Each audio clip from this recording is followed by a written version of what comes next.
ఇక నలుపు అనేది భారతదేశంలో తగదు. భారతీయత నలుపుకు ప్రాధాన్యత ఇవ్వలే. కారణం శుక్లపక్షం కృష్ణపక్షం, పున్నమకు ప్రాధాన్యత ఎక్కువ, అమావాస్యకు ప్రాధాన్యత తక్కువ. అమావాస్యకు ప్రాధాన్యత తక్కువ అని కాదు, ఎక్కువ ఉంది. పితృతర్పణాలన్నీ అమావాస్య నాడే వదులుతాం. ఇప్పటిదాకా అన్నామే ఉపవాసం, ఇవన్నీ ఆ రోజు చేస్తాం. కానీ నలుపు దారం కూడా శ్రేయస్కరం. కారణం దృష్టి దోషం తొలగిస్తుంది. అందానికి దృష్టి దోషం తొలగిస్తుంది. వచ్చేటప్పుడు ఒక దారమే కాదు, బొగ్గకు చుక్క పెడతారు.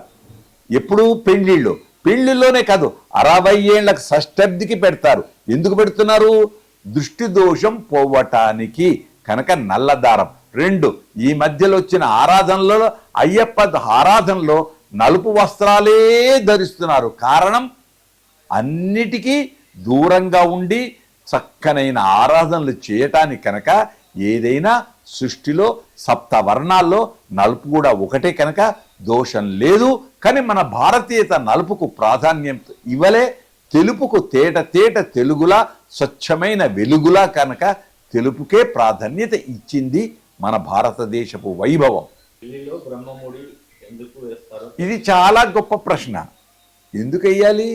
భార్యాభర్తను ఒక్కటయ్యాం కదా, చేతిలో చెయ్యేసి చెప్పుబోవా అని సినిమా అన్నాడు కదా. పాణిగ్రహణ శుభ సమయం, ప్రణయానికి శుభోదయం అన్నారు కదా. జీలకర్ర బెల్లం ఉంచుకున్నారు కదా. ఈ మధ్యన ఆకులు తమలపాకులు పెట్టి జీలకర్ర బెల్లం పెడుతున్నారు. తప్పు. చేతిలోనే జీలకర్ర బెల్లం పెట్టి హస్తి మస్తక న్యాయమని తన చేతితో ఉండేటువంటి యోగ శక్తిని భార్య భర్తకు, భర్త భార్యకు పంచుకుంటారు. అలాగే బ్రహ్మ ముడి ఎందుకు కారణం? ఏదైనా పని, అత్యవసర పని ఏర్పడినప్పుడు పూజలో నుండి భర్త తొందరగా వెళ్ళవచ్చు. ఎక్కడ వెళ్ళాడు? ఎక్కడైనా చరిత్రలో ఉందా? నారాయణుడు వెళ్ళాడు గజేంద్రుడిని రక్షించడానికి.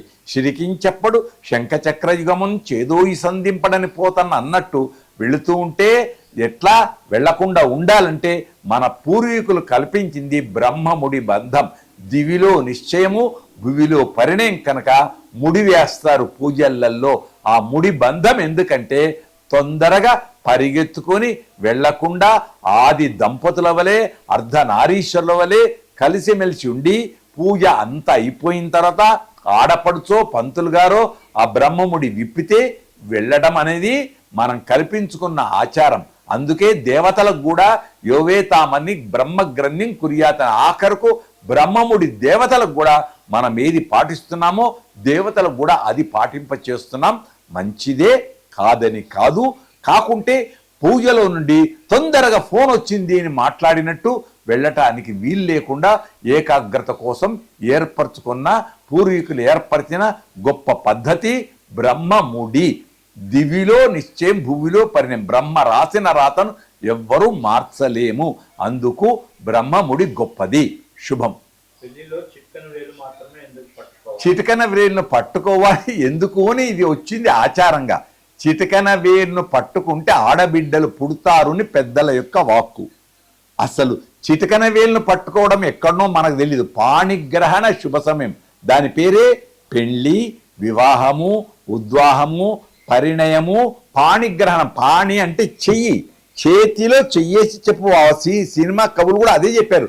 పూర్తి చెయ్యిని పట్టుకునే సప్తపది ప్రదక్షిణం చెయ్యాలి తప్ప చిటికన వేలు ఫోజ్ కోసం, షో కోసం పెట్టుకుంది తప్ప చిటికన వేలు పట్టుకోకూడదు. పూర్తి చేతిని పట్టుకునే పెద్ద నేలు తాకి తాను ప్రదక్షిణం చేయాలి. అది గొప్పది. ఈ మధ్య కాలంలో వచ్చిన ఆచారాన్ని మనం చెబితే కోపాలు వస్తాయి. కనుక అలా చిటికన వేలు పట్టుకోవడం ధర్మం అయితే కాదు అని పెద్దలు అంటారు. భాషికం భాషితం చేయవా అని శాస్త్రం కల్పించింది. భాషికం ఎందుకు కడతారు? రెండున ఇంకో ప్రశ్న అడగలే. తలకు భాషికము, పాదాలకు పారాణి. పాదాలకు పారాణి ఎందుకు పెట్టాలి? తలకు భాషికమే ఎందుకు పెట్టాలి? మనం అంటామే, ఏది మైలపోలు తీసిన తర్వాత, పెళ్లి కొడుకును చేసిన తర్వాత భాషికాలు 2 ఉంటాయి. ఈ ఇంటి భాషికం, ఆ ఇంటి భాషికం 2 మారుస్తాం ఎదుర్కోలు అయిపోయి పెళ్లి మంటపంలో. కనుక ఈ ఇంటికి ఆ ఇంటికి రెండింటి బంధాన్ని గట్టిగా ముడివేస్తూ 1, 2 అందమంతా ముఖంలో ఉంటుంది.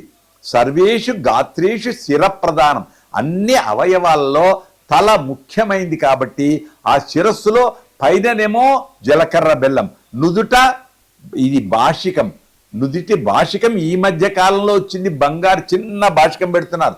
ఒక 50 ఏళ్ల క్రితం మొత్తం కనపడకుండా భాషికం పెట్టేవాళ్ళు. కారణం, అబ్బా ఇంత అందగాడా అని ఎవరైనా చూస్తే దృష్టి దోషం, దిష్టి కాదు దృష్టి దోషం, అందరి చూపు ఆయన మీద పడితే కొండ అయినా కరిగిపోతుంది అని పెద్దలు అంటారు. కనుక దృష్టి దోషం వెళ్ళకూడదు శిరస్సుకు, భాషికానికి. పాదాలకు అదే దోషం, బ్యాక్టీరియా రాకూడదు.